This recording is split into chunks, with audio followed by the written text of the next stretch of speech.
I told her, I'm returning the call because apparently they said something's wrong and baby's dad can't go. And she's like, yeah, your son's currently at the hospital.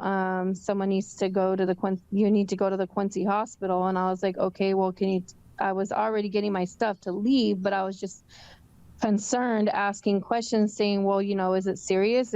Like, what happened? Can you tell me what happened? They were like, no details. All we can say is that you need to head to the Quincy hospital. He's at the Quincy hospital. So I then get in my car and my boss is like, leave, just keep me updated because we know it's something about your son. And I was like, okay. And so I get in the car and I head to the hospital, and I'm getting a call halfway to Quincy from the doctor in Quincy saying, did anybody update you on what's going on? And I was like, no. I was like, they literally told me that, they couldn't give me any details. And he said, well, your son was ran over by a riding mower at daycare and his foot was amputated and he has a severe abrasion to his upper leg. And then they took me straight back to my son, and he's laying in a bed and he's covered with blankets and stuff. And there's like blood all around like the blankets and stuff. And they're like, we're going to have to fly him out to Seattle. And I'm freaking out because I'm afraid of heights.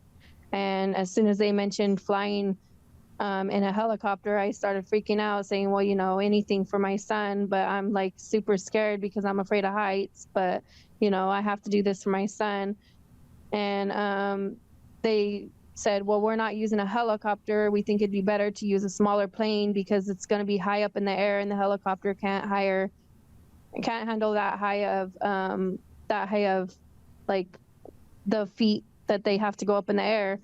And so I was like, okay, and so we got in the ambulance and we headed over to the Quincy airport, and they flew us to Seattle at Harborview, where we've currently been for 3 weeks. And it's been hell here. Like, if it isn't one thing about him, it's another.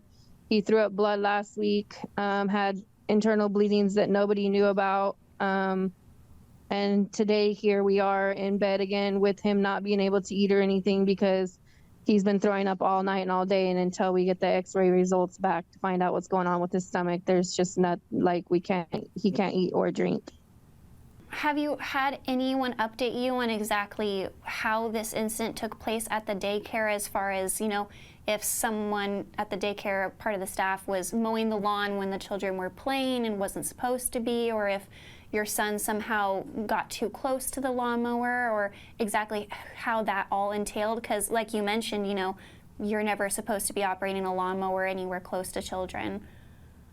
Well, according to his dad, when he went to pick up my daughter, because I had him go pick up our daughter, according to him, when he went to pick our daughter up, they told him that something about, my son likes hugs when he misses us, and he'll run up to you and he'll want to be like picked up and hugged, and he'll want attention.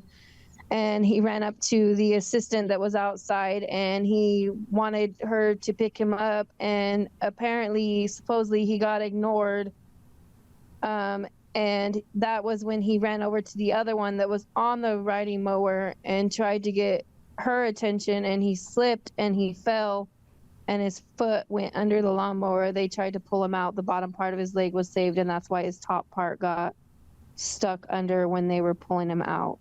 So tell us about how people can support you and your family through this difficult time. We do have a GoFundMe going.